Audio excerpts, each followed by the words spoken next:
I wanted to do a little experiment having my starseed relative Heather holding the cam. So see how this works, see how the mic picks up, see if it's not enough or maybe too much wind. The first segment here is going to be, I call it Mount Shasta recap. We had an interdimensional contact, and it happened unlike any other contact I have ever experienced. I read books, I read over thousands of cases of abductions and contact, physical form, non-physical form, physical into the non-physical, fathomable into the unfathomable, unexplicable, unexplainable. Let me put it this way: we were how many people were we? 20. 20. But how many people made contact up there? Oh, on that day, Jesse, 6. You, Elise, Jeff, Elise, Aber. me, Aber. Mm-hmm. So it makes 6 people. Okay. First off, we went to Mount Shasta. Everything synchronized around Mount Shasta. Everything hit in synchronicity, meaning like there are certain patterns and blueprints that need to be fulfilled according to the order of the divine realms, dimension of the blessed, for that shall be and forever be, and that's the only thing that will ever be. So we're sitting there thinking as a normal group, quote unquote, on a hike. We were all called together, we all met in Shasta, ancient original family connecting, which is another story, which will be told in another video. So we're by the fireplace on day X, and all of a sudden, you know, we feel compelled to walk up the mountain. Everybody's like, let's go, let's go, let's go. It's like, there was no reason behind it. It was just a pull or push. So everybody got up. I was trying to communicate with people because I was glad to meet so many people that are open to that field and would connect with that. So, and they were like, rah, let's go, let's go, let's go. Elise was like the first one that put the pressure on. We have to go up there. And then Elise, I think, and Jeff ran up first. They ran way up the They path. ran way up the mountain, and the rest of the group, like Jesse, Heather, and I, we followed. And Aber stood behind. He didn't feel anything at first. So we all walked up in 3 segments, basically. They running up the hill. We're walking up the mountain. We're already feeling like we have to go up there. I don't know whatever. We just walk and take a little hike and have fun and enjoy nature. Then, Aber, by the fireplace, way up there, feels the call, gets up. There were like 6 different path directions you could walk from the place that we walked from. Aber picked the right one, followed us, and caught up and smiled. And I was like, yeah, you're always in the right place at the right time. And he smiled. He's like, yeah, I was supposed to be here.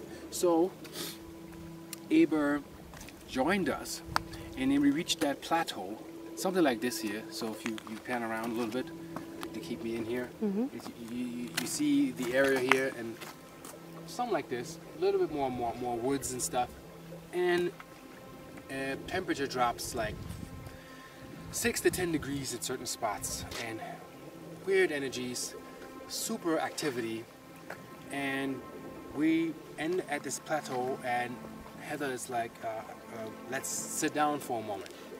I felt there's already a bubble around us. I don't even know what happened. We sitting down, Aber joins us, we're all sitting down.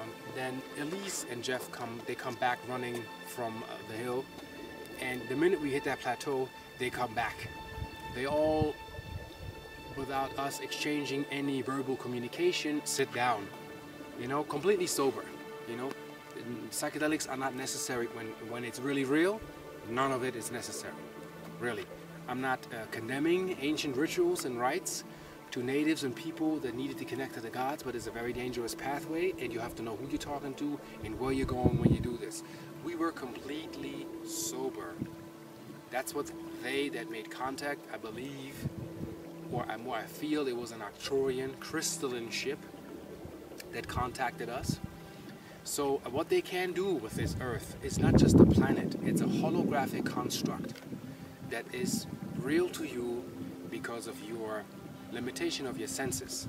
They showed us that they can override that. And they did it in the most brilliant way. We all meet, sit down, and they put a lock on this dimension. All of a sudden, birds stop singing, bees stop flying, not a hum, not a buzz, not a squeak, not a sound, no wind, nothing. Everything just went silent, as if somebody hits the mute button on a DVD player. Not only that, and hits the pause button. And you look at a scene of a DVD player that has been paused, but our conscious remained active. They had hikers coming up the trail. They were about to walk into our bubble. They turned these hikers around.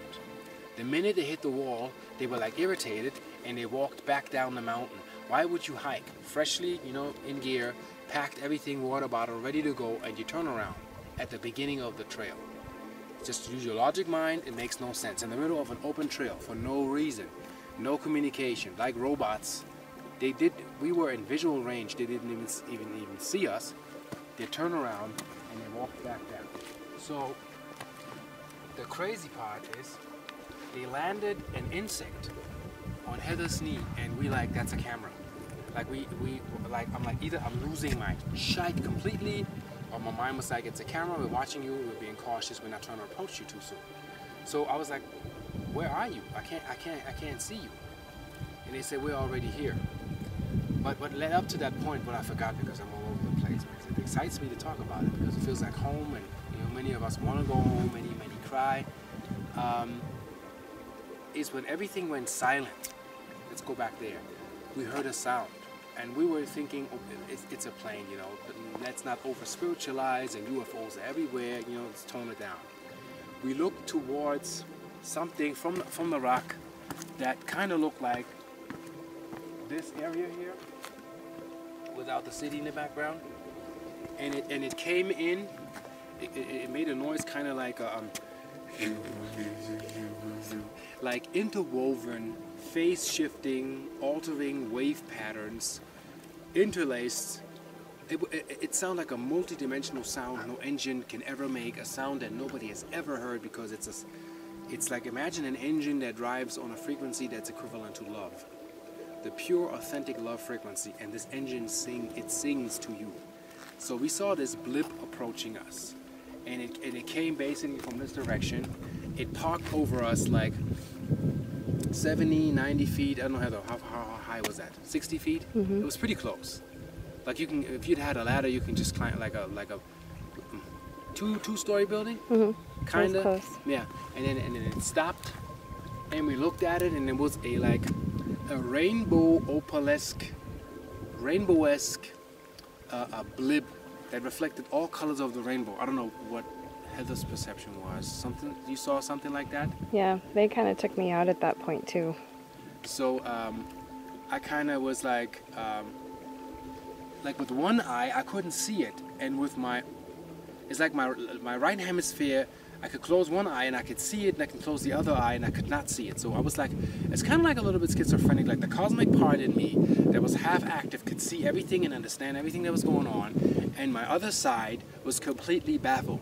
And I had an internal dialogue to make my other side that didn't know what was going on, like to calm it down, not to get into fight or flight, and realize that we are being contacted. So we sat down, closed our eyes, and our eyelids went like REM face, like very fast. We were getting symbols. And we were given symbols and codes and star codes and maps and things you have to do, and things that we will unlock, and things that will come to us, like in a computer game. And it was like the most euphoric, right? Yes, because it was such high frequency, and they gave us what they thought that we could handle at that point. Yeah, we were loved. We felt nothing but love. All it was a very peaceful and loving and very caring contact with what we felt are our relatives. And they love us very much. And there's nothing they can do for those that are out there that believe it's completely utter nonsense. It's like you have right now on the planet statistically 900 million people that know that they are not from Earth, that know they're from other star systems. And it's time to come out the closet, to understand the signs and the symbols that you see. For those that see number codes, correct. For those that are very connected to the raw lineage, it is my concern to find the original family.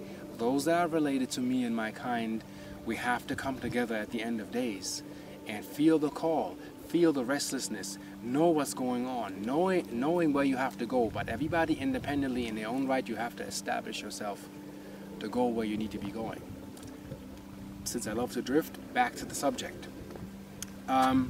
So the blip parked, we got the information, the codes, everything was downloaded into us.